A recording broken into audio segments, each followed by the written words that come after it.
Hello everyone. कैसे आप सब लोग? उम्मीद है कि आप सब लोग अच्छे होंगे। तो देखो, अभी अभी मैं अपना एग्ज़ाम दे के निकला हूँ आरआरबी जेई का। हमारा CBT 2 एग्ज़ाम था। तो वीडियो मैं थोड़ा सा लेट इसलिए बना पाया क्योंकि एग्ज़ाम सेंटर से निकलने में ही बहुत टाइम लग गया था और डेव टेक्निकल पे मेरा एग्ज़ाम था। वहाँ मैंने वीडियो बनाने की कोशिश की लेकिन शोर इतना ज़्यादा था कि मैं बना नहीं पाया। तो मैं अभी एक शांत से पार्क में आया हूँ, यहाँ मैं बैठ के वीडियो बना रहा हूँ भाई। तो मैं इस पेपर का ना रिव्यू दे देता हूँ क्योंकि मैंने अभी रिव्यू देखा था, वो ढंग से कुछ बता नहीं रहे हैं, कोई भी कुछ भी बता रहा है। तो भाई टेंशन लेने की ज़रूरत नहीं है। जिनका अभी शिफ्ट 2 में एग्ज़ाम है उनके लिए बेसिक सी मैं 10 मिनट में, 10 नहीं 5-7 मिनट में ही सारी बातें बता देता हूँ। सबको मालूम होगा कि भाई हमारा जो टायर 2 है वो दो पार्ट में आएगा, पार्ट 1 और 2। 50 और 100 क्वेश्चन रहेंगे, ये सबको मालूम है। और 120 मिनट का टाइम है, 2 घंटे का टाइम है, 150 क्वेश्चन है। तो भाई सबसे पहली चीज़ तो पेपर में बैठते ही आपको कुछ कुछ क्वेश्चन जो पार्ट 1 के हैं वो काफ़ी आसान लगेंगे और कुछ क्वेश्चन थोड़े मुश्किल लगेंगे। हमेशा ही पेपर अटेम्प्ट करने की स्ट्रेटजी हमेशा से ही सेम रही है कि भाई 150 क्वेश्चन में से पहले आसान आसान वाले लगभग 70-80 क्वेश्चन कर लो अपना 1 घंटे में। उसके बाद हम बाकी कोशिश करते हैं न्यूमेरिकल वगैरह पे। न्यूमेरिकल बता दो भाई, देखो बहुत ज़्यादा न्यूमेरिकल नहीं है। मेरे ख्याल में 7 या 6 क्वेश्चन ही न्यूमेरिकल के थे 100 में से। और जो पेपर का लेवल आप मेरे को हार्ड या मॉडरेट आप बोल सकते हैं, क्योंकि भाई 100 क्वेश्चन तो ईजी थे। देखो मैं गारंटी दे रहा हूँ 100 क्वेश्चन तो काफ़ी ईजी थे। जो मतलब पार्ट 1 में लगभग 34-35 क्वेश्चन काफ़ी इजी थे, जो मतलब कि 15 से 20 मिनट में बन गए थे। उसके बाद पार्ट 2 में लगभग 80 क्वेश्चन जो थे मेरे को ठीक ठाक लगे कि भाई ये इजी हैं, करने लायक हैं। तो 115 क्वेश्चन तो ये इजी थे। बाकी के जो 35 क्वेश्चन बचते हैं वो थोड़े से थे भाई टाइम टेकिंग और थोड़े से मुश्किल मेरे को लगे। हालांकि उनमें से मैंने कुछ सोल्व करके कुछ थोड़ा बहुत तिकड़मबाजी भी की है। 120 क्वेश्चन तो मैं बिल्कुल गारंटेड श्योर हूँ कि भाई ये जो इजी थे ये तो मेरे ठीक है। बाकी के 30 में से मैं मान के चल रहा हूँ कि 10 से 12 नंबर ही बनेंगे, क्योंकि न्यूमेरिकल में श्योर नहीं हूँ, अभी तक मैंने रिव्यू वगैरह देखा नहीं है। अब हम बात करते हैं कि मैकेनिकल इलेक्ट्रॉनिक्स से क्वेश्चन क्या आए थे, सिविल से क्या आए थे, थर्मोडायनेमिक्स से। देखो भाई सबसे पहले बता देता हूँ सिविल का। सिविल मेरा पेपर थोड़ा सा कॉन्सेप्चुअल था, पेपर ईजी था। राइट।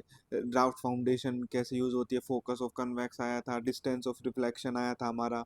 ठीक है, इस तरीके के हमारे क्वेश्चन थे, 3 या 4 न्यूमेरिकल भी थे। पेपर इजी था भाई। देखो बहुत ज़्यादा मुश्किल तो मैं नहीं कह सकता क्योंकि हम 6-7 लोग हैं, सारे एक ही कॉलेज के हैं, तो सब ने ही अलग अलग अपनी राय दी है, तो तब जाके मैं ये यहाँ पे वीडियो बना रहा हूँ। अच्छा, एक क्वेश्चन सेंट्रीफ्यूगल पंप केसिंग का भी था। प्रीवियस ईयर क्वेश्चन वैसे आ रहे हैं, मैं जहाँ तक मान रहा हूँ कि 60 से 70 क्वेश्चन ना प्रीवियस ईयर थे। तो जिन लोगों ने कोचिंग वगैरह ले रखी थी अड्डा वड्डा पे तो ठीक ठाक थे और उनकी वन शॉट वीडियो मेरे को काम की लगी। इलेक्ट्रॉनिक्स में ईडीसी से क्वेश्चन था, इन्वायरमेंट पे भी क्वेश्चन आ रखे थे, माइक्रो प्रोसेसर पे भी था, एक माइक्रोवेव पे भी था, डायोड पे भी एक क्वेश्चन था। और पेपर का लेवल ना अगर 2019 से बात करें तो लगभग सेम सेम ही था, कुछ बहुत ज़्यादा डिफरेंस मेजर नहीं था। अच्छा, बेसिक साइंस जो थी वो बिल्कुल इजी लेवल की थी, मतलब ओके ओके जिसको बोल सकते हैं। हम बात करते हैं मैथ रीजनिंग, बिल्कुल इजी था, उसमें टेंशन लेने की ज़रूरत नहीं है। अच्छा, एक बात और बता दूं, किसी ने अगर मैकेनिकल वाले डीजल मैकेनिक में ना SK झा सर की जो बुक पढ़ी है तो उनकी बुक से भी ठीक ठाक क्वेश्चन आ रखे थे, तो मतलब पेपर निकल जाएगा अगर उनकी बुक आपने अच्छे से पढ़ रखी है।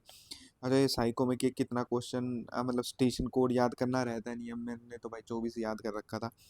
थ्योरेटिकल क्वेश्चन ज़्यादा थे, न्यूमेरिकल कम थे। सोइल से भी क्वेश्चन आ रखे थे भाई, सोइल से ना 2-3 क्वेश्चन थे, कोहेसिव सोइल से थे और 5 क्वेश्चन ऑटो कैड से भी थे। तो अब मैं बता दूं नॉर्मलाइजेशन जरूर होगा भाई, क्योंकि मेरे को मेरी शिफ्ट थोड़ी सी हार्ड लगी, फर्स्ट शिफ्ट भी थी। और इजी शिफ्ट में मान सकता हूँ कि भाई अ, लगभग इजी शिफ्ट तो नहीं बोलेंगे भाई इसको, और नॉर्मलाइजेशन तो इसमें ज़रूर होना चाहिए।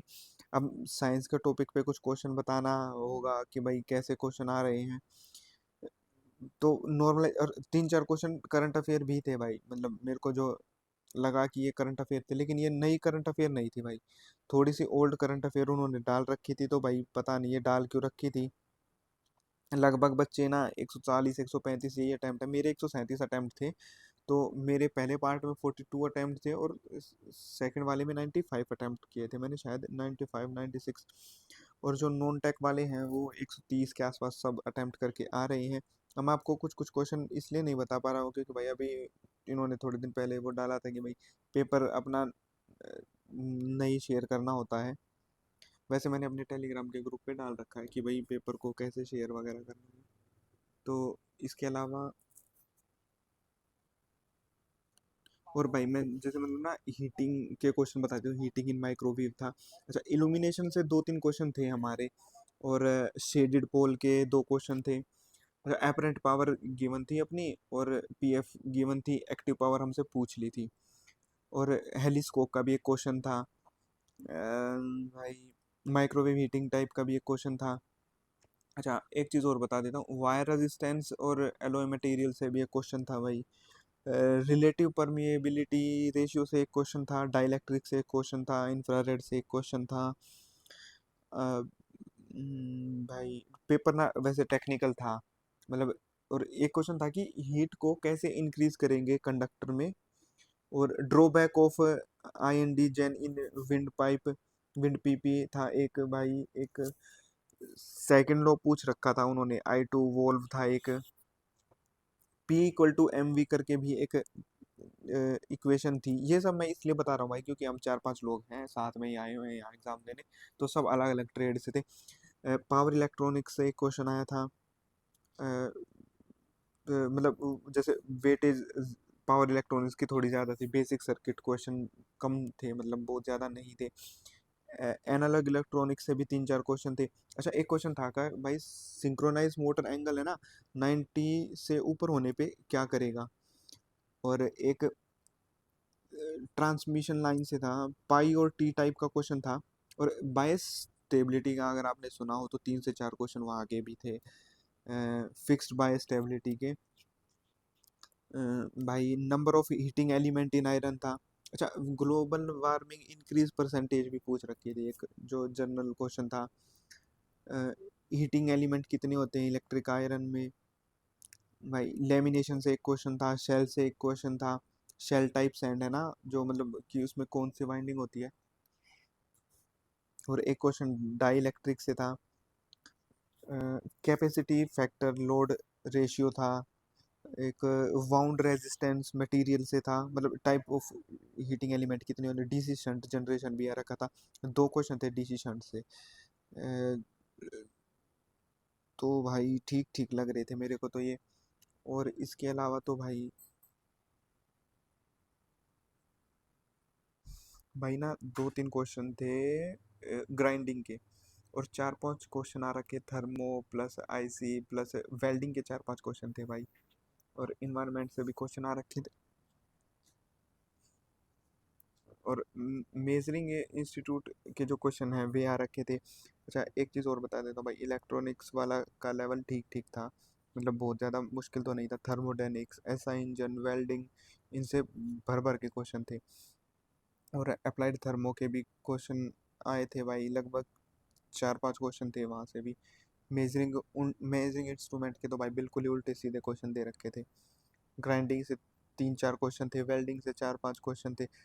थर्मल में रिलेटिव इंजन एफिशिएंसी का एक रेशियो पूछ रखा था। टेक्निकल थोड़ा सा पेपर हार्ड था। और इंडस्ट्रियल से लेंदी लेंदी क्वेश्चन आ रखे थे, मतलब आंसर अगर आपको करने हो तो ठीक से पढ़ पढ़ के करना। और भाई लैंग्वेज थोड़ी सी उल्टी पुल्टी दे रखी थी मेरे को तो, जहाँ तक लगा कैलकुलेटर साइंटिफिक है तो यूज़ होगा भाई उसका, है ना। Absolute shear stress pressure vessel भी आ रखा था।